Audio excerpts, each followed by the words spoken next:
Hey everyone, this is Stove here.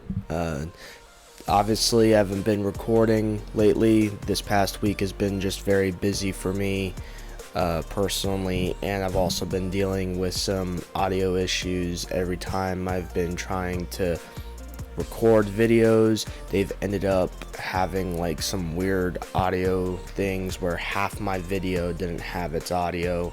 So hopefully this is the full video that is going to have its full audio with it.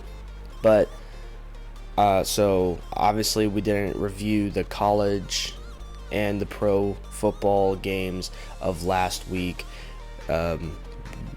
Obviously I'm not going to be able to do the college football because in the next 2 hours it's going to go on. I may live stream it.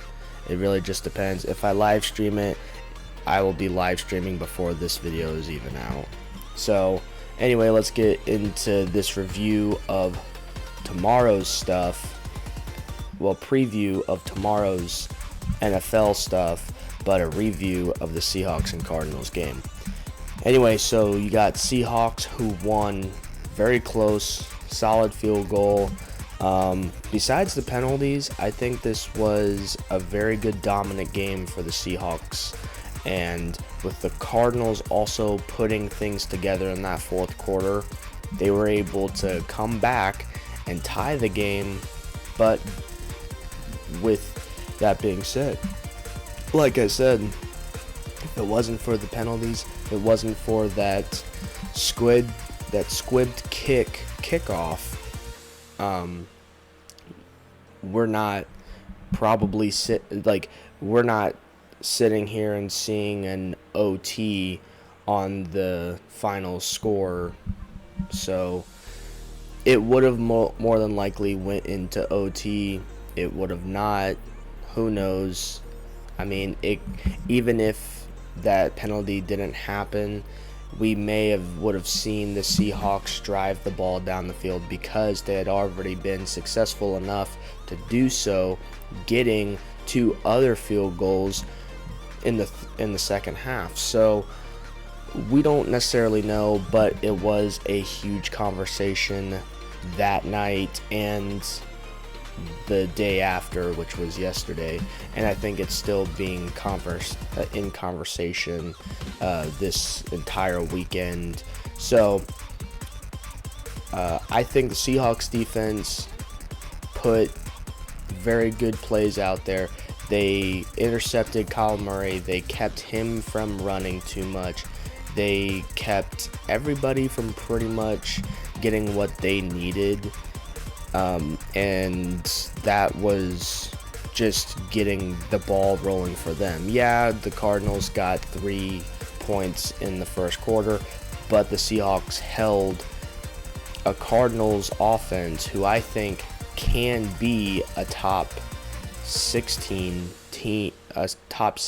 offense if they put all of their players together into the same game plan.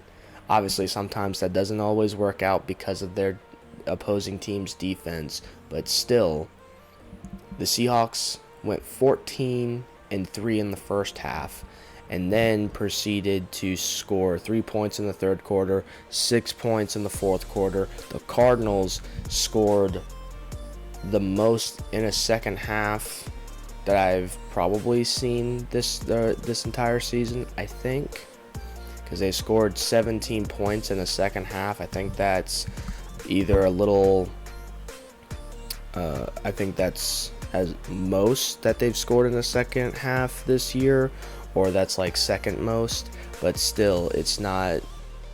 Obviously we're very beginning of the season still. It's just not something you would want to see as an Arizona Cardinal fan. But I did like the fourth quarter. Fourth quarter, Arizona Cardinals, Kyle Murray showed that even with 2 interceptions, you're still going to play ball. You're still going to fight for those yards, fight for those points, regardless of what position you're in during the game. You are 17, maybe 20 points down, and Kyle Murray proceeds to push his offense to getting to 20-20, and then obviously the last minute and a half, I think, or 40 something seconds, you end up having an unfunctional squib kick that didn't exactly land like a few inches from where it was supposed to, and now they get positioning on the 40-yard line. Seahawks really only need 25 points to get into field goal range with their field goal kicker. But anyway, very solid game. I think Arizona Cardinals, the only thing I would say that they need to seriously work on is getting the ball out throwing wise. And you also need to include Benson, because your RB2 is now your RB1. You should be treating him like your RB1. And yes, obviously it's going to be difficult if you have injuries on the offensive line, if you have difficulties where the defense is just containing the run game and now all you have to do is pass, which you have quite a few athletic receivers there, including McBride, including Marvin Harris Jr. Yes, he's dropped a few times. Yes, he is not doing so hot in these first three games. But at the same time, give the kid a break. I don't know how many times we've seen legendary receivers not be able to get the games that we all thought that they were going to get. And then the very next week, they show up and they do what they need to do, which in fantasy, obviously, maybe it doesn't matter too much, but even in stats, Marvin Harris Jr. had the best game this past Thursday, better than all the other games that he had the last 3 weeks, with a touchdown and I think like 66 or 70 receiving yards with like 5 or 6 catches, maybe more. So he's definitely able to do what he needs to do for that Arizona Cardinals offense. But I think you need to get everybody involved. If the Arizona Cardinals want to win, it's everybody. It's not just 1 or 2 people making most of the plays. You got to have Benson in there, and whoever your RB3 is, he needs to step up as that number 2 to be able to, like, if he's going out, he better be prepared to catch that ball. If Kyle Murray is getting contained and he's trying to run out, but he's having an edge rusher and a linebacker coming in, he's got to post that off to you, and now you're running 5 to 10 yards. People need to step up in this offense. And people in the Arizona Cardinals offense need to push themselves a little bit more. And obviously I'm talking about this a little bit too much, but that's just how I feel. Arizona, I'm going to sound like a broken record over and over and over again, but the only reason why Arizona Cardinals will lose to good teams is because they do not involve all of their players. Not just their good players, but all of their players. You have, I think, a decent wide receiver core for Kyle Murray to work with. And I think each receiver, not counting McBride, but each receiver has had a solid game at least 3 times last year. So you get those guys involved, you may see a different Arizona. You may see a more dominant and more percentage in red zone in the next few weeks for the Arizona Cardinals. But yeah, glad to see that Seahawks are winning and Sam Darnold is looking pretty darn good, even though he didn't exactly get like so many touchdowns. He still is playing very good Seattle Seahawks football. Now, tomorrow in the morning, we have Minnesota Vikings versus Steelers. Carson Wentz did not exactly play a big factor in last week's domination against the Bengals. That was mostly the defense. They put their Minnesota offense into very good positions to easily score. And obviously they don't have their number one running back, Minnesota Vikings. They don't have their number one running back. Their number two, Jason Mason, is putting out so many yards. It is actually insane that Jason Mason is doing what he's doing, because by the time Aaron Jones comes back, he may turn into the number two running back, or they may split reps for number one and number two. But anyway, Aaron Rodgers with the Steelers had a very good day last week as well. I just think Steelers also need to involve more of their people. It can't just be one guy or their two tight ends and Warner running up the field like 20, 30 times. It just can't be that way. If Aaron Rodgers throws a couple interceptions and the only thing that they can do is now pitching it off or giving it to a running back or trying to stay a little bit more conservative, it's going to stop the pace of the Pittsburgh Steelers like it did whenever they lost, and they will proceed to lose more and more games because of it. If Aaron Rodgers and that offense can be steadfast, they can still have conservative plays and be able to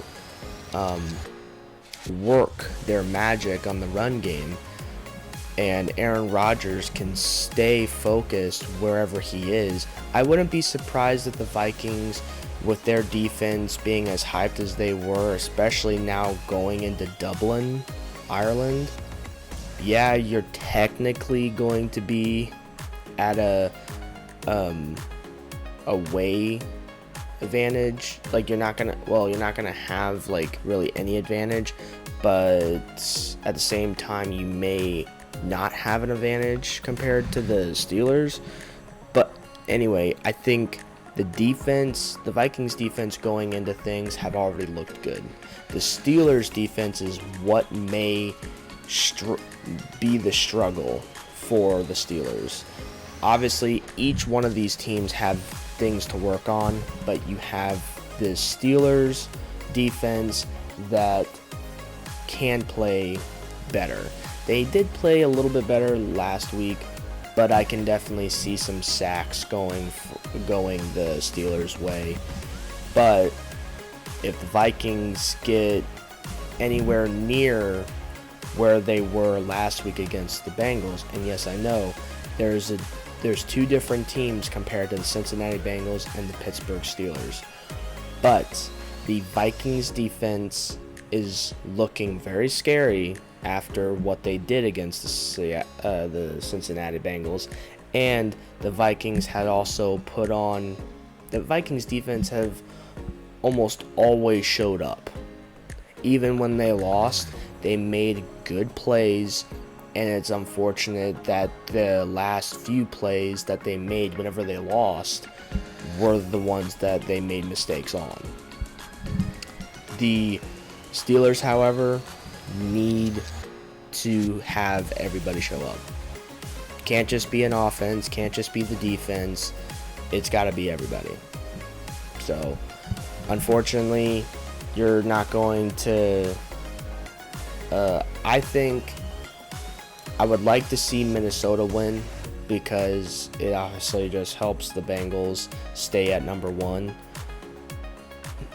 But I can definitely see Mike Tomlin getting everybody riled up, thinking just because the Vikings defense is coming in here winning against the Cincinnati Bengals, we're not the Cincinnati Bengals, we're the Pittsburgh damn Steelers. So we're going to go out there and we're going to frickin' play mean Steeler football. So Anyway, I'm going to have to go Vikings. If I'm wrong, I'm wrong. But I'm going to have to go Vikings on this one. Commanders versus Falcons. I think the Commanders are going to be having another week where Jaden Daniels is not going to be playing, which is unfortunate, but it's true. Though Marcus Mariota played fantastic. I think he can continue to play until Jaden Daniels feels like he's comfortable and the coaches feel like he's comfortable to play in the next game. So Marcus Mariota has been playing pretty well. Michael Penix has shown some good things, but I think with him not being able to do much, the only touchdown Michael Penix has is to Bijan Robinson. And Bijan Robinson hasn't gotten any rushing touchdowns either.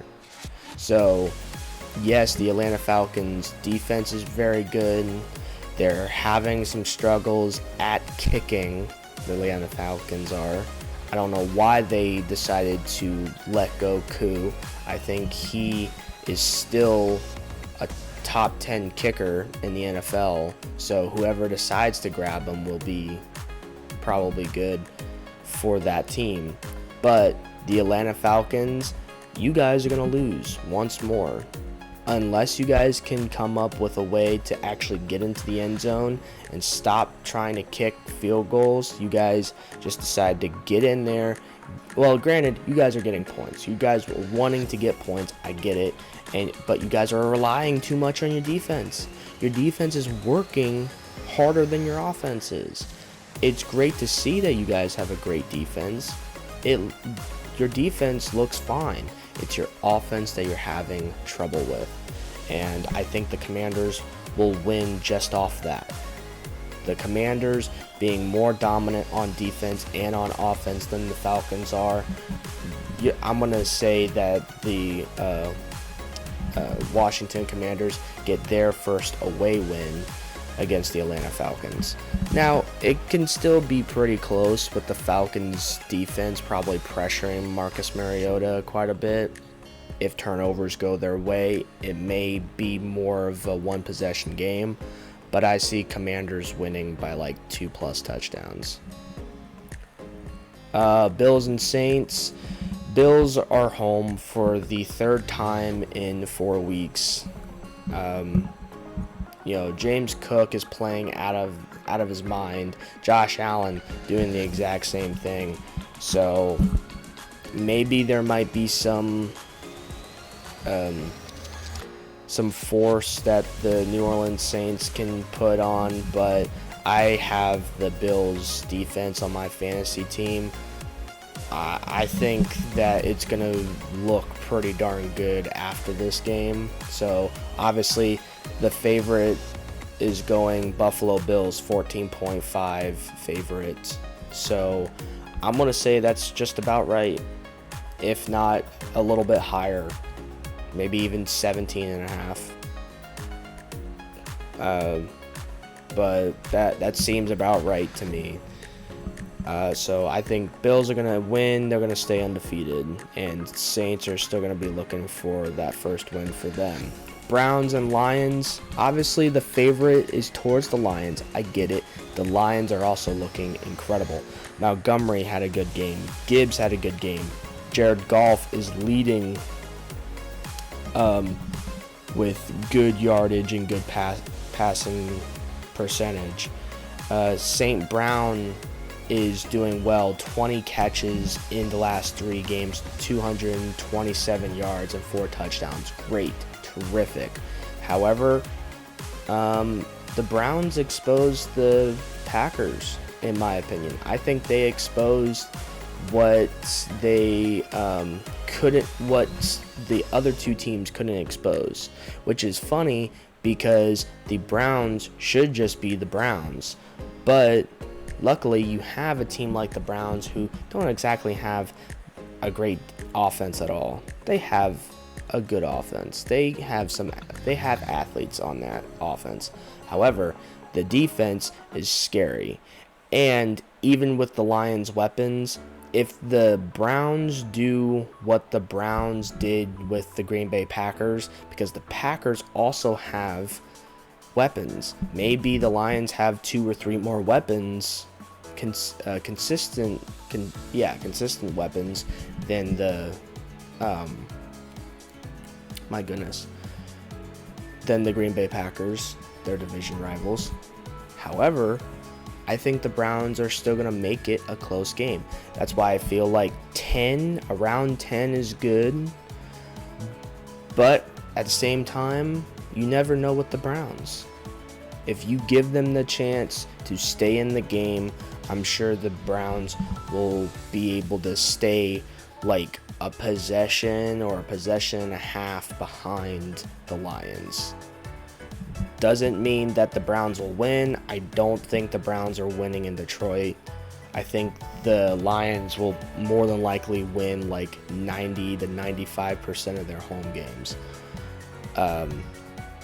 Just because of the energy of the crowd for Detroit, and that Detroit offense and defense has been playing very well. So I think Lions win.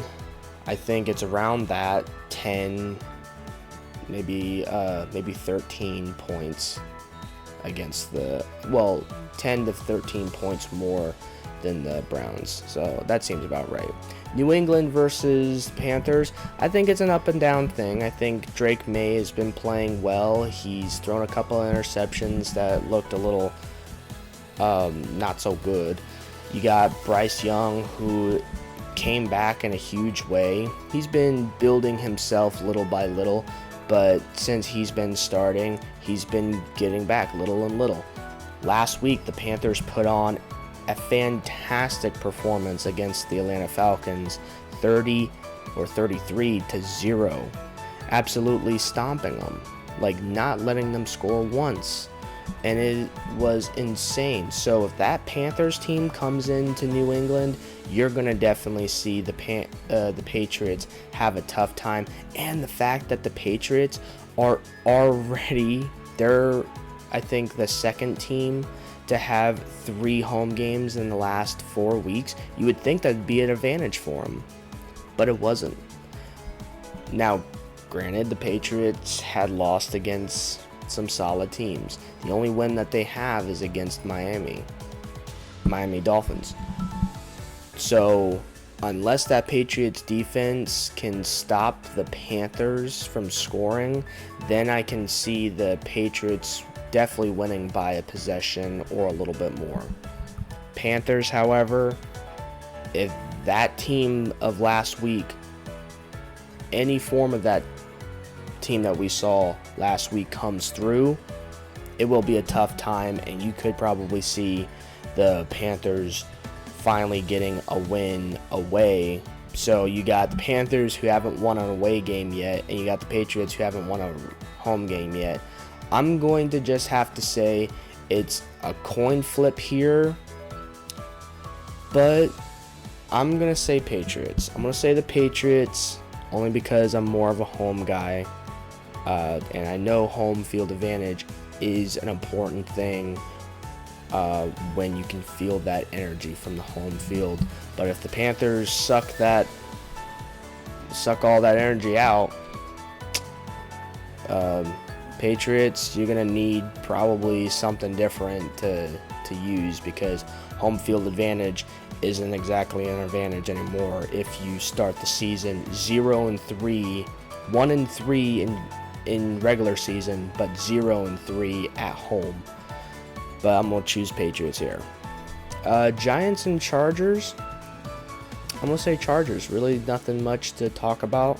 Giants defense has looked well. I think the offense looks okay, but I do think you put Scatterboo as one of your main guys, just like you have Malik Neighbors. They have a young squad. They have young superstars with Scatterboo as long as he stays healthy, with Malik Neighbors as long as he stays healthy. And if you put Jackson Dart in there, you're going to have a triple threat right there. You're going to have a dual threat quarterback with two guys that can not only run the ball for you if you want them, or they can catch the ball for you and go 25 to 35 yards with a snap of their finger if they wanted to. Like, that's how confident I am on this Giants offense. It's just the only thing is they haven't won a single game. It's hard to say. Now, granted, it is at home, so we'll see a back and forth. Justin Herbert didn't exactly look too good for almost that whole game against Denver, but was able to bring it back in that fourth quarter. And I believe, I don't know if they went. I don't think they went to overtime, but it was by a field goal, so I'm assuming they didn't. But the Chargers will win this game. However, if they go 0-4 without starting Jackson Dart, I think Jackson Dart should start. Dart to start. That should literally be the Giants memo. Dart to start. Simple as that. But I think Chargers are going to go undefeated 4-0. Eagles and Tampa Bay, this is going to be a great game. This is back and forth. Obviously, I thought the Eagles should have lost that Rams game. I'm sorry. I don't care what Philadelphia fans have to say. Eagles should have lost. And I think even some sane in Philadelphia fans would have understood why I'm saying that. Your guys' stuff looked terrible in the first half. Yes, in the second half, you guys came back. You guys started passing. Everyone started doing what they needed to do offensively.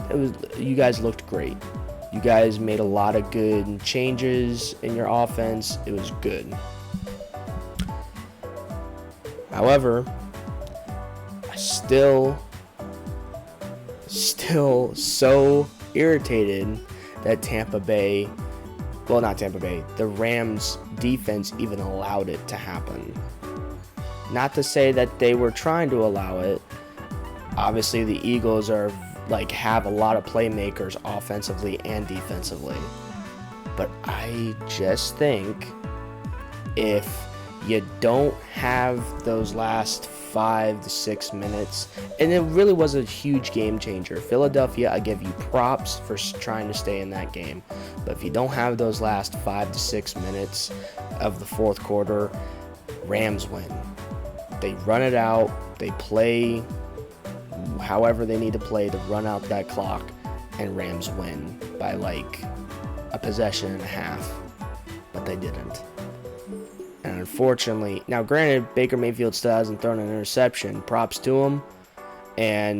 But now you got Mike Evans who's gone. Now you have, and you already had,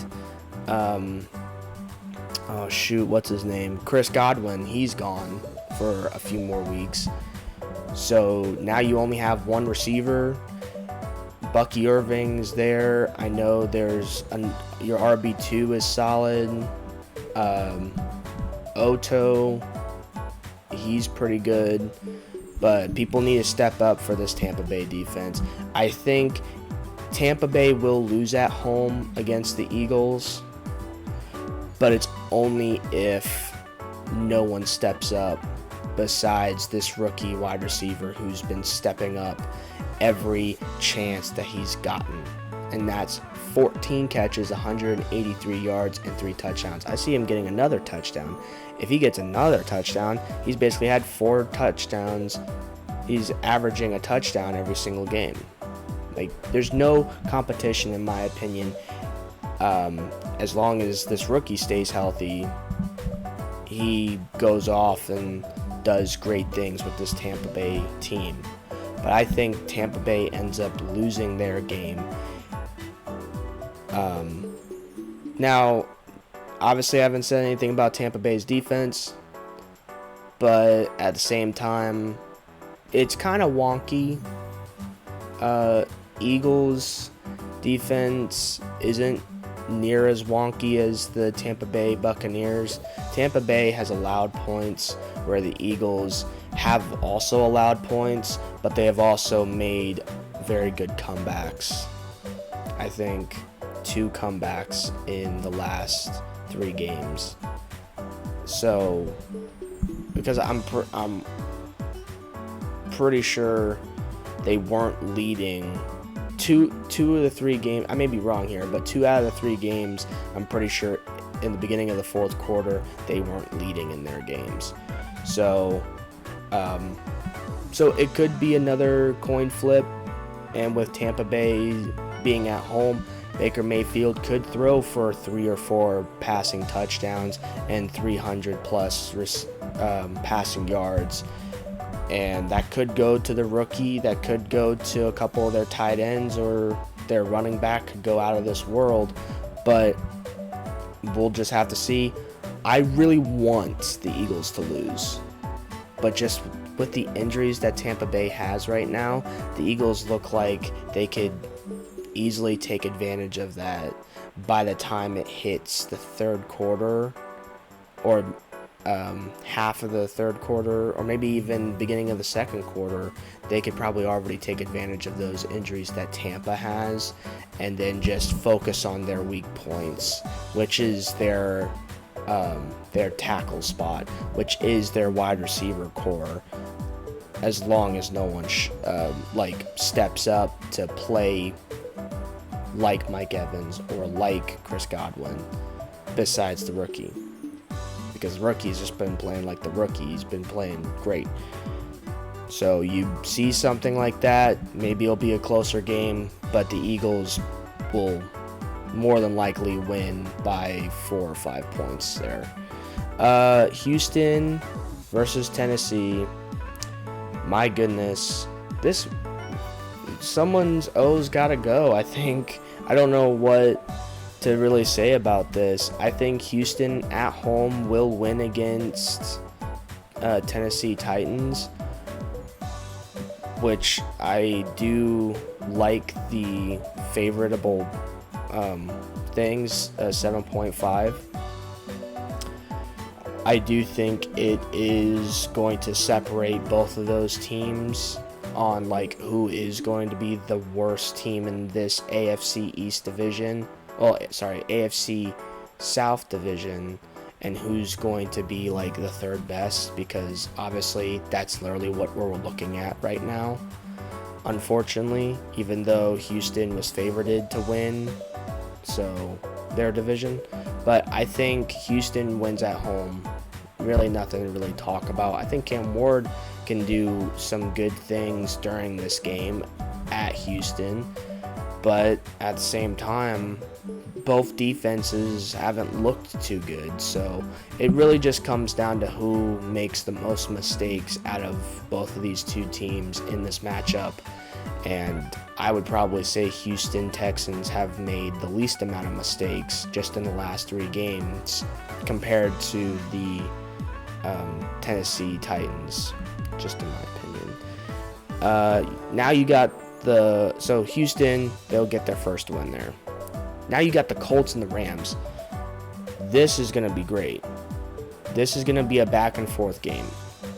No telling how it's going to end, but this will be a back and forth game for sure. Rams are coming off a loss against the Eagles, but in order for us to really get back to reality, I would have to say the Rams are, with them coming off a loss, they're going to not want another loss, because then they're going to be then the Seahawks are going to be right above them. Now, it's the beginning of the year, but still, you don't want that in your division. So them winning against the Colts sounds more reasonable, and obviously they are favorited by 3.5, which I think it will come down to a field goal, or it will come down to a last-ditch effort for the Indianapolis Colts to try to get a touchdown, with them being behind by 4 or 5 points, and all they need is a touchdown to win the game. That's where I think it will come down to.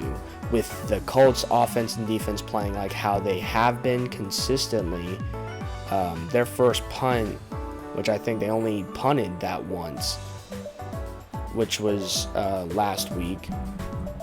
The Rams, they've had their ups and downs, but at the same time they gave up, I think, was it 17 unanswered points to lose against the 17 or 20 something unanswered points against the Eagles. Now the Eagles and the Colts, vastly two different teams. I think the Eagles are still better than the Colts, but the way that the Colts have been playing, that could happen again with the Rams giving up this quite a few points. I think it'll end up being like definitely 50 plus points total in this matchup, but it will come down to either a last-ditch effort by one of these two teams, or needing a touchdown or needing a field goal. So, but I will have to say the Rams will end up winning this game. 49ers and Jaguars, let me just tell you this. If we continue to have a quarterback waving his coach off, we may have an issue like how we've kind of had an issue with the Miami Dolphins stuff. That's just how I feel. That's just what looks like is happening. The Jaguars, yes, started 2-0. No, they didn't. They started. They have started 2-1 this season. They started 1-1, but got the win last week. It just bothers me that Trevor Lawrence is making mistakes, and yet he will be on this damn team for another 3-4 years because of his 5-year contract.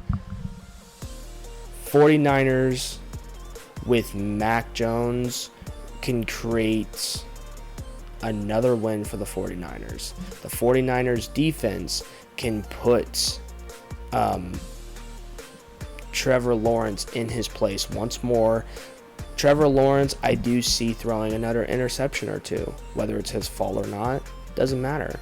He will end up throwing interceptions, or he will get sacked a lot. They get ready for the Jaguars to punt and to field goal, because I feel like besides maybe one touchdown by their rushing game and one touchdown, okay, so maybe they'll have 2 touchdowns, but that really just depends on the 49ers defense and what shows up.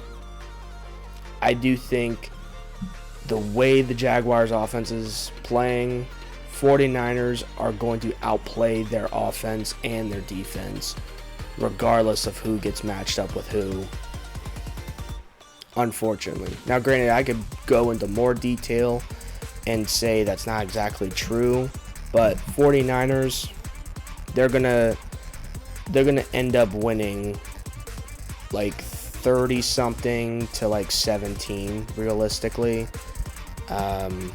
Maybe less for the Jaguars, but I do see the Jaguars, they're gonna probably punt 5 times, and they're probably gonna field goal 3 or 4 times, and the only touchdown that they're gonna have is probably gonna be by rushing. So, because I think that's the only thing that the 49ers need to work on still. So, anyway, 49ers, they stay undefeated with Mac Jones looking like just another represented quarterback who had to deal with a team that wasn't using him or wasn't putting him in a scheme that was better for him properly. But you're going to have that anyway with any type of quarterback, I feel like. Okay, Lamar Jackson and the Ravens versus the Patrick Mahomes Chiefs, Andy Reid's Chiefs. Okay, you see how the Ravens are leading in stats in all 3 categories that we see right here? That will probably mean absolutely nothing if Derrick Henry keeps fumbling the ball in the fourth quarter. Sorry to say it. I'm going to look at you guys dead in the eyes and tell me I'm wrong. But if this crap keeps happening, we will end up seeing Baltimore actually lose this game at the Kansas City's stadium, at Kansas City Chiefs Stadium. We will see them lose and go 1-3 and be right there with the Browns. That is something that I would have never thought to have to say. And honestly, because I'm a Bengals fan, I'm quite happy to say that proudly a little bit. And not proudly, but confidently. But with the Chiefs playing pretty well against the Giants, I think they played good football regardless. Obviously, you don't need to stomp out every single team that you feel like you should stomp out. And yes, they do have the analysts favorited the Baltimore Ravens 2.5. But I think the Chiefs will end up winning by a field goal. There will be penalties thrown all over the place from both teams just because of their conference rivalry. But I do see the Chiefs not getting stopped out. I think they will end up winning with Patrick Mahomes throwing for 4 touchdowns. To who? I don't know. It's a good question. But their running game, if their running game can start to get under control like it kind of was last week, it will be a little bit of a different game. But I don't see I see the Ravens scoring 30 plus for sure. But same with the Chiefs. And you guys are going to say, well, Baltimore Ravens are going to crush the Chiefs. The Chiefs are very composed, and they have played way more focused football than the Baltimore Ravens have. And it just shows in the last 3 weeks that some people have been less focused than others.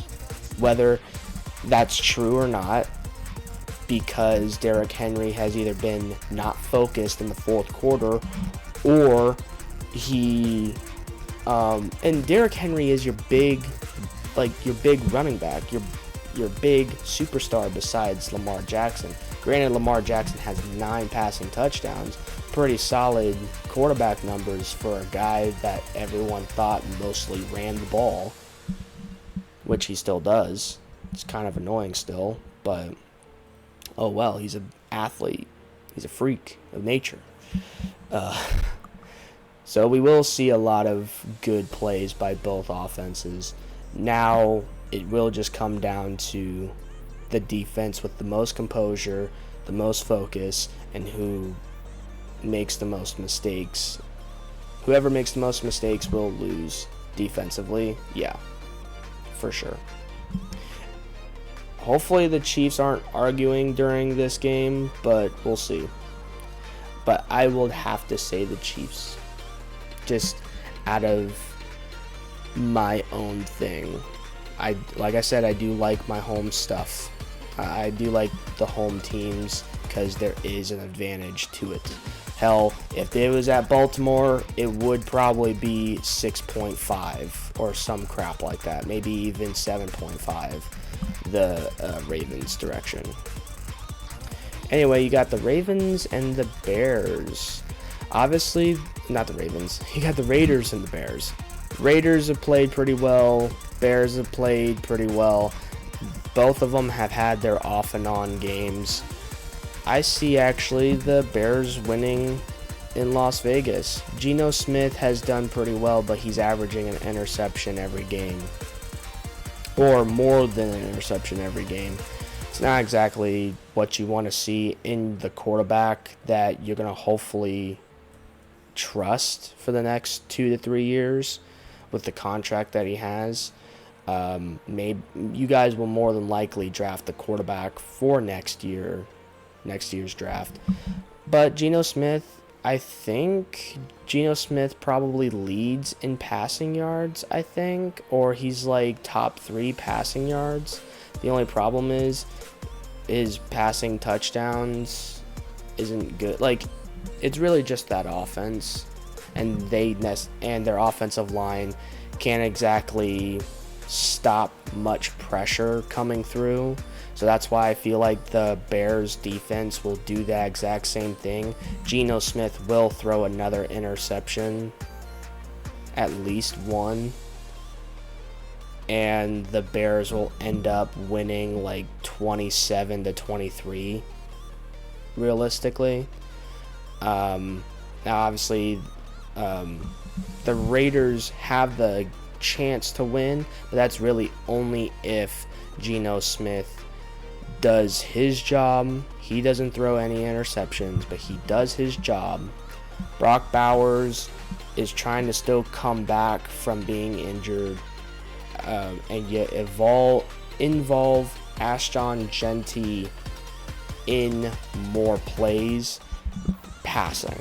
Because I think if you guys aren't giving him the ball, if you guys are going to give him the ball, you shouldn't give him the ball where you have an offensive line that's just going to like collapse as quick as possible.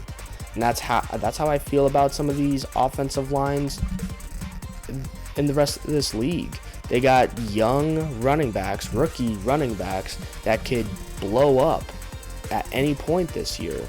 Hampton has blown up already, but that's only because he was given opportunities to be able to catch the ball and not just run it.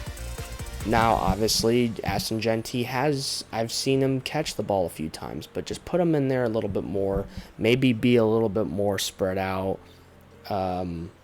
If you're going to have somebody, have like a big fullback or a tight end back there that's going to be blocking you. Ashton Jeanty has blocked, so you can keep him back there too whenever, you're playing a shotgun play action, or you're just needing somebody to block for Geno while he's trying to look for 4 other guys, but 4 or 5 other dudes to throw to. But I do think realistically the Bears' pressure will cause Geno Smith to throw yet another interception, or maybe 2, get sacked probably at least 3 times, and Caleb Williams has looked better and better every single week, in my opinion. I see him putting up at least 3 touchdowns against this Raiders offense. Cowboys and Packers. But anyway, so Bears win. Bears are going to be 2-2. Packers and Cowboys. Simply put, I think Packers can come back after the loss against the Browns. Maybe this shows a lot of error within the defense and the offense of the Packers. Now, granted, the Packers were still able to keep the Browns from scoring. It still did not help that the Green Bay Packers were unable to score. But with the Cowboys defense, maybe they can tweak a few things, and the Packers will still end up scoring a bunch, but the Cowboys will still be able to score just a little bit less than them. So I think both teams are going to definitely score 20 points, 20 plus points. I think both kickers are going to be needed in this game for sure. I think both kickers combined are going to kick for like 6 or more field goals this game. So I definitely see it for sure. But I do think Green Bay is going to win against Dallas. In Texas. So yeah, Cowboys will go 3-1. Cowboys start 1-3, which I think Cowboys haven't started 1-3 since like 2021. No, probably not. Maybe it's been a little bit since they started 1-3, but I can't remember. All I remember is that the Cowboys usually don't make it far into the playoffs. Anyway, Bengals and Broncos. this is going to be a good one. I think this is going to be a lot closer than a lot of people think, with the favorited being Denver by 7.5. That's reasonable just because the Broncos have made way less mistakes on offense and defense and have stayed in their games, at least tried to fight for their games. Not to say that the Bengals didn't, but they really didn't against the Vikings. They continued to make mistakes.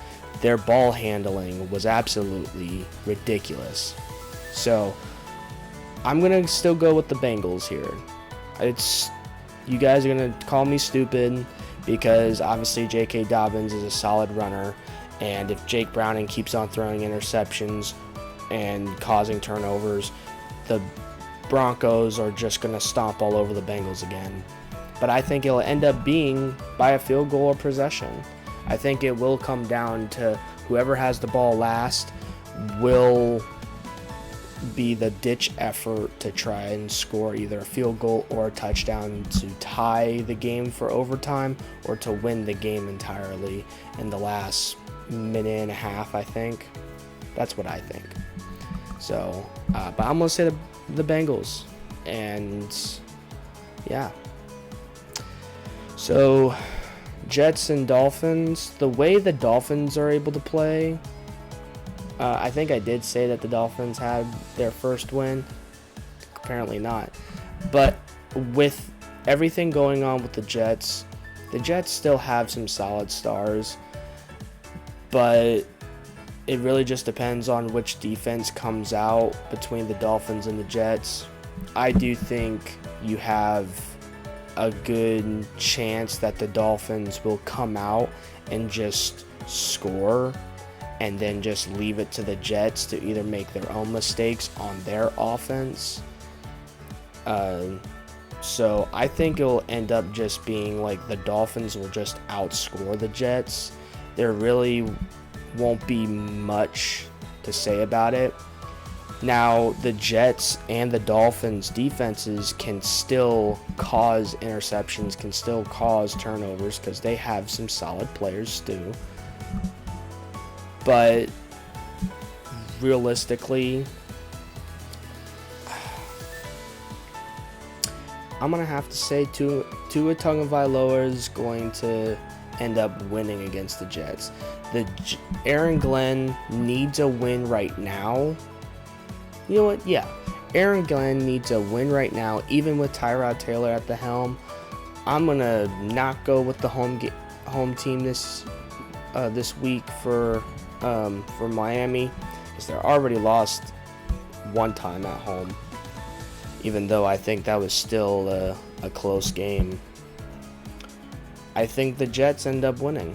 Now, it's kind of dumb, but I think they end up winning by a field goal or by an insane touchdown, and you get Aaron Glenn dancing his dancey self and celebrating how he usually celebrates once more, and I can totally see it.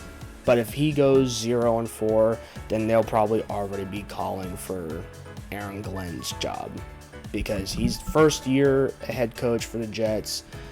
It doesn't look good. One of these two coaches, between Mike McDaniel and Aaron Glenn, are going to be fighting for their head coaching jobs. Simple as that. Whoever wins here will have a little bit less heat on them than the other one. So, sorry to say about that about both teams. I will go with the Jets. But yeah, I'll go with the Jets. Screw it. I'll more than likely be wrong, but I'll go with the Jets. So anyway, with all that being said, I know this was a longer one. Obviously, some of my other ones have been longer ones, but appreciate you guys for being very patient with me. Thanks for listening. Leave a comment, drop a like, because it'll get around if you guys do that. So please do those two things, and also subscribe if you haven't already, if you're new to the channel. And if you like to see more content like this, just an average guy who loves football and will want to talk about it, heck, you guys can drop a comment at any point and you and I can just go back and forth on certain conversations about the about certain teams or situations that may not happen, or possibly will happen, or have already happened before. So anyway, you guys have a good day. Appreciate all the support you guys are giving me anyway, and peace.